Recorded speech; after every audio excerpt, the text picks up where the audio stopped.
Et ce matin donc, l'actualité économique, politique et géopolitique s'avère dense et contrastée. Aux États-Unis, le marché du travail surprend positivement avec 130 000 emplois créés en janvier, mais les révisions massives de 2025 révèlent un ralentissement structurel qui incite la Fed à avancer avec prudence. Parallèlement, la guerre commerciale américaine pèse toujours sur l'économie réelle et pourrait devenir un enjeu électoral crucial dans les États clés des midterms. En France, Marine Le Pen reste suspendue à une décision judiciaire majeure, tandis que Jordan Bardella consolide son image, illustrant la tension entre continuité et transition au sein du Rassemblement national. Sur le plan international, Washington maintient la pression sur Téhéran tout en poursuivant des négociations délicates et Israël défend une ligne maximaliste face aux capacités nucléaires iraniennes. Enfin, en Europe, Emmanuel Macron relance le programme Made in Europe, plaidant pour une souveraineté industrielle renforcée, tandis que Berlin tempère l'enthousiasme français, mettant en lumière les équilibres complexes entre compétitivité, intégration et protection stratégique du bloc européen. Le marché du travail américain donc ouvre 2026 sur une surprise positive. En janvier, l'économie a créé 130 000 emplois, nettement au-dessus des 75 000 attendus, tandis que le taux de chômage recule à 4,3%. Il s'agit du rythme d'embauche le plus élevé depuis décembre 2024.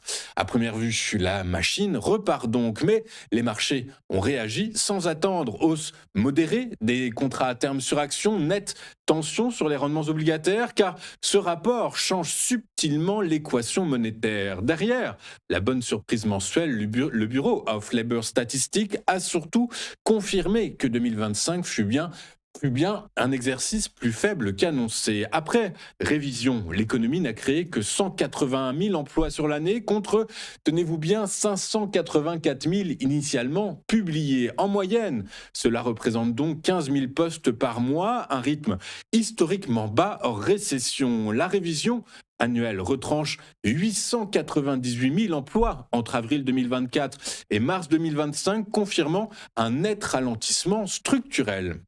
La dynamique reste donc concentrée sur la santé et l'aide sociale, tandis que la finance et l'emploi public fédéral reculent. Les salaires progressent de 0,4% sur un mois et 3,7% sur un an, un rythme supérieur à la cible d'inflation de 2%, mais loin des tensions post-pandémie. Pour la Réserve fédérale américaine, le message est donc délicat. D'un côté, le rebond de janvier plaide contre une baisse immédiate des taux puisque le marché du travail ne se détériore pas suffisamment pour justifier un assouplissement rapide. Mais de l'autre, les révisions massives de 2025 révèlent une économie déjà bien engagée sur une trajectoire de décélération. La stratégie probable de la Réserve fédérale américaine est bien gagner du temps, maintenir les taux inchangés au printemps afin d'évaluer si janvier marque un point d'inflexion ou un simple sursaut statistique. Une baisse en juin reste le scénario le plus envisageable, mais elle dépendra d'un double signal, la poursuite du ralentissement salarial et la confirmation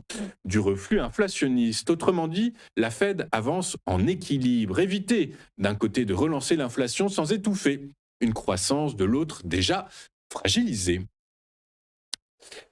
C'est une ligne budgétaire qui pourrait bien se transformer en ligne de fracture électorale. Selon les données du Bureau du recensement compilées par Trade Partnership Worldwide, les États américains appelés à jouer un rôle clé lors des élections de mi-mandat aux États-Unis ont versé plus de 134 milliards de dollars de droits de douane entre mars et novembre 2025. Au total, la facture nationale a atteint près de 200 milliards. Or, la Californie, avec 38 milliards, le Texas, avec 21 milliards, et le Michigan, avec 13 milliards de dollars versés de droits de douane, figurent en tête de ce classement. Autrement dit, des territoires industriels, agricoles ou portuaires stratégiques qui concentrent aussi plusieurs sièges décisifs à la Chambre et au Sénat, où les républicains ne disposent que d'une majorité très étroite. Dès lors, l'équation politique est simple. Perdre 2 sièges à la Chambre ou 4 au Sénat suffirait à faire basculer le Congrès. Officiellement,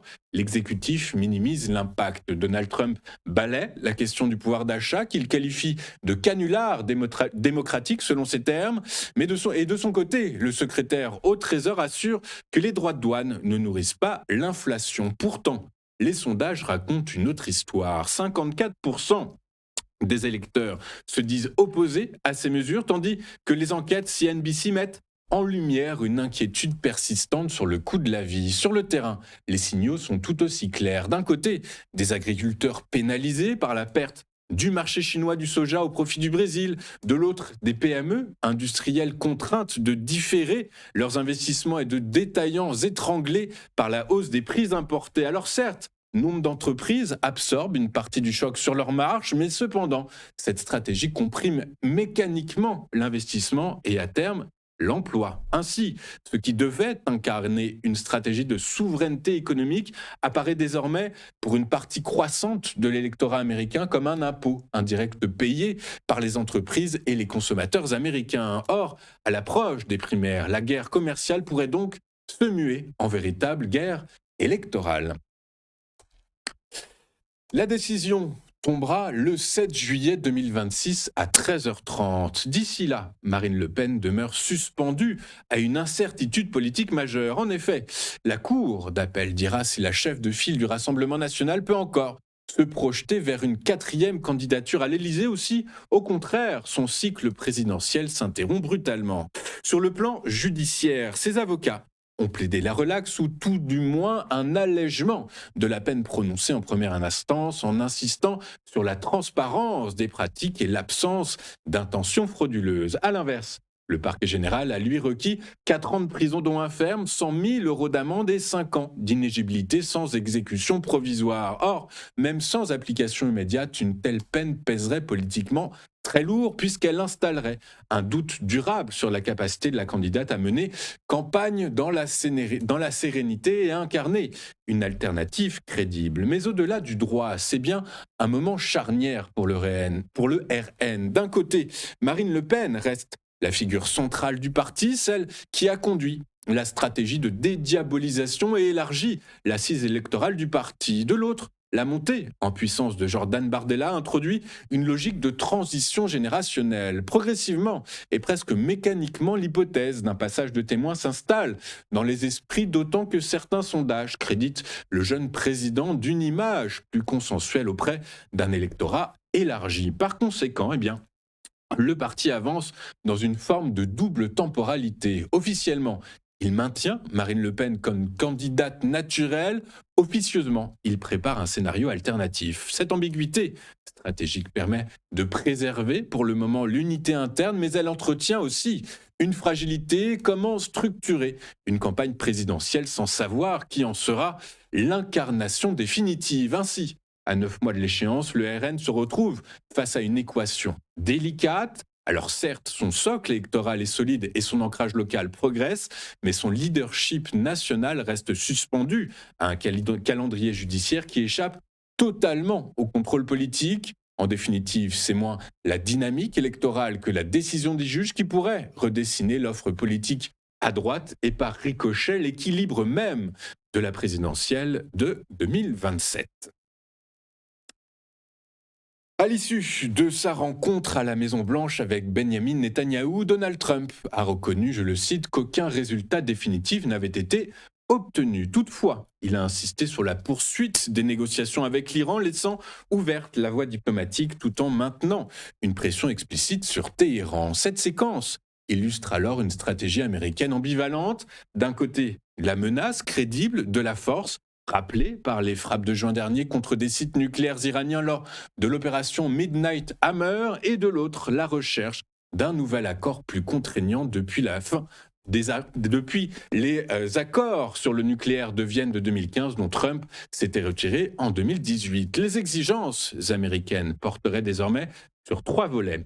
Le premier, l'arrêt de l'enrichissement nucléaire, le second, la limitation du programme balistique et le troisième, la réduction du soutien iranien aux groupes armés régionaux. Or, sur ce dernier point, Téhéran campe sur une ligne rouge. Les autorités iraniennes affirment que leurs capacités balistiques sont non négociables tout en se disant ouvertes à un encadrement de leur programme nucléaire civil. Le rapport de force reste donc structuré par une logique de dissuasion réciproque dans un contexte régional hautement inflammable. Pour Israël, l'enjeu est existentiel. Netanyahou défend une ligne maximaliste visant à neutraliser durablement la capacité stratégique iranienne, mais l'approche américaine semble pour l'instant privilégier un compromis encadré plutôt qu'une escalade militaire directe redoutée par les puissances régionales. En toile de fond, la question de Gaza demeure un facteur d'instabilité supplémentaire.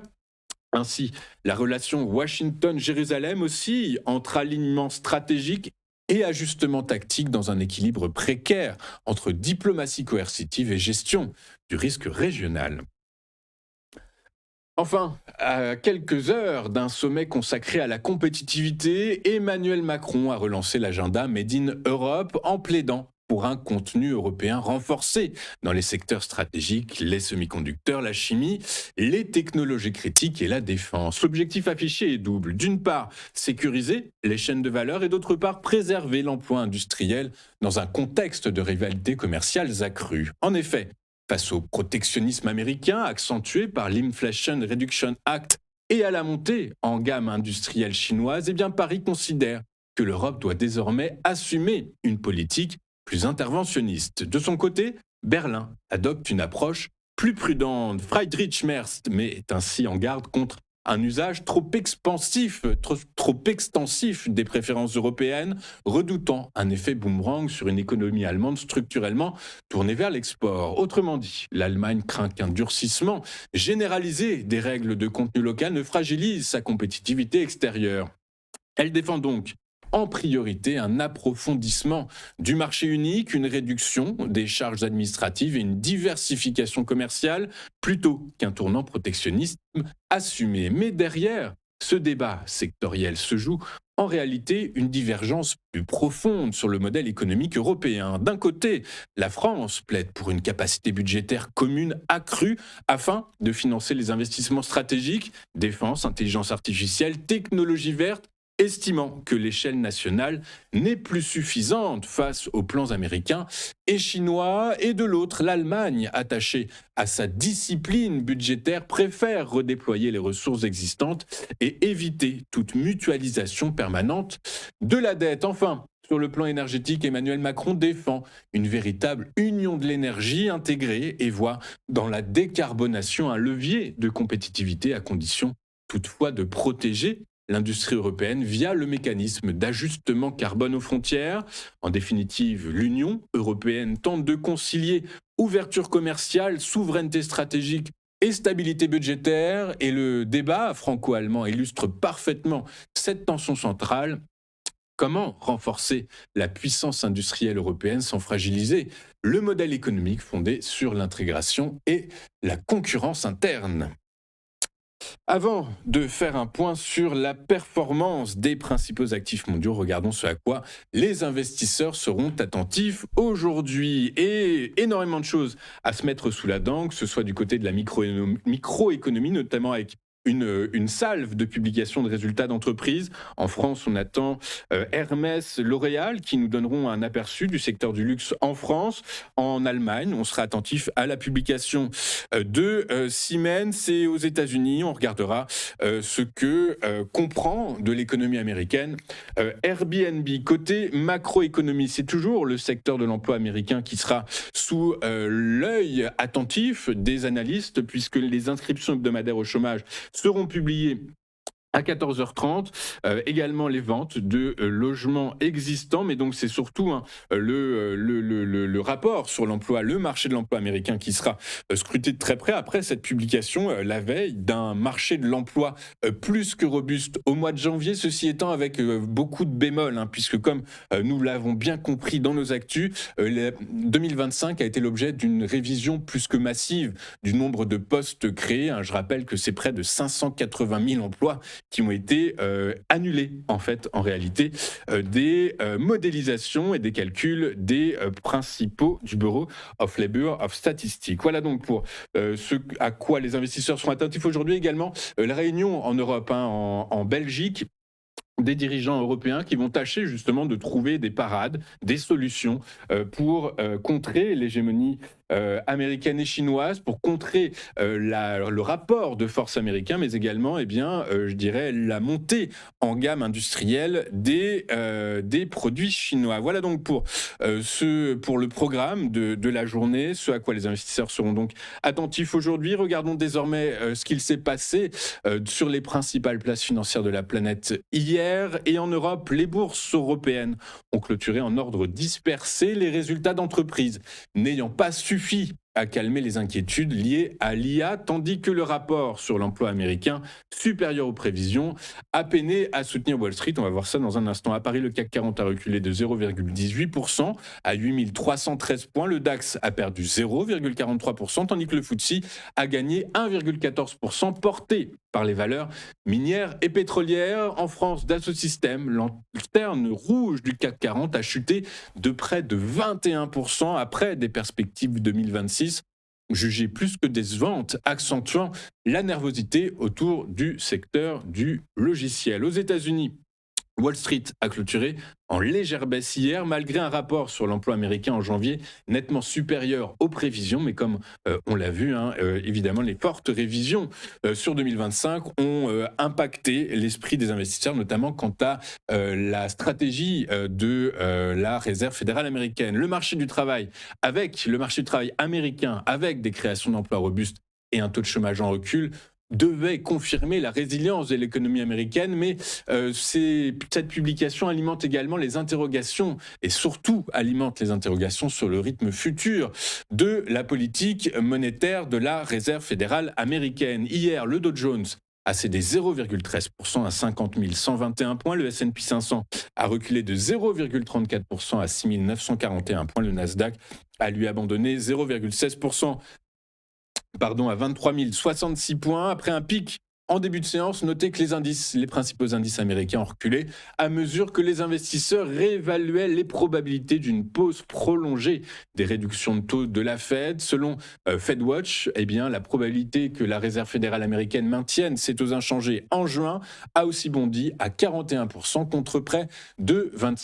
un peu moins de 25% 24 heures auparavant. Enfin, les cours du pétrole ont clôturé en hausse hier, portés par les tensions persistantes entre l'Iran et les États-Unis après la rencontre à la Maison-Blanche entre Donald Trump et Benjamin Netanyahou. Trump a en effet souligné sa volonté de poursuivre les négociations avec Téhéran, mais selon les spécialistes, les experts, les discussions restent irrégulières et n'aboutissent toujours pas à un accord. Le déploiement de moyens navals américains dans le Golfe accentue le risque d'escalade menaçant le transit du pétrole via le détroit d'Ormuz, essentiel pour près de 20% de la production mondiale. Je vous rappelle d'ailleurs à ce sujet que selon le Wall Street Journal, on a appris hier en fin de journée qu'un second porte-avions, finalement une seconde armada navale, pourrait se diriger vers, alors c'est plutôt la mer Méditerranée plutôt que la mer Rouge, mais en tout cas devrait se diriger vers la Méditerranée pour appuyer le premier convoi naval, le premier porte-avions qui est déjà sur place. Je vous rappelle, selon les experts, hein, c'est plusieurs centaines d'avions, près de 200 qui pourraient être désormais déployables à quelques milliers de kilomètres de Téhéran. Parallèlement à cela, l'OPEP a maintenu hier ses prévisions de production et de demande, tandis que les stocks américains ont progressé. Pour les experts, ces facteurs restent cependant secondaires. Les prix devraient rester soutenus tant qu'aucune solution diplomatique ne sera trouvée. Dans ce contexte, le prix du baril de Brent de la mer du Nord pour livraison avril a pris 0,87% hier à 69,40 $, son équivalent américain. Le baril de West Texas Intermediate pour livraison mars a lui gagné 1,05% à 64,63 $ l'unité. Nous allons marquer une toute première pause dans cette édition du 12 février 2026. Et juste après, nous retrouverons le Chronodax d'Éric Seban. À tout de suite sur TF1.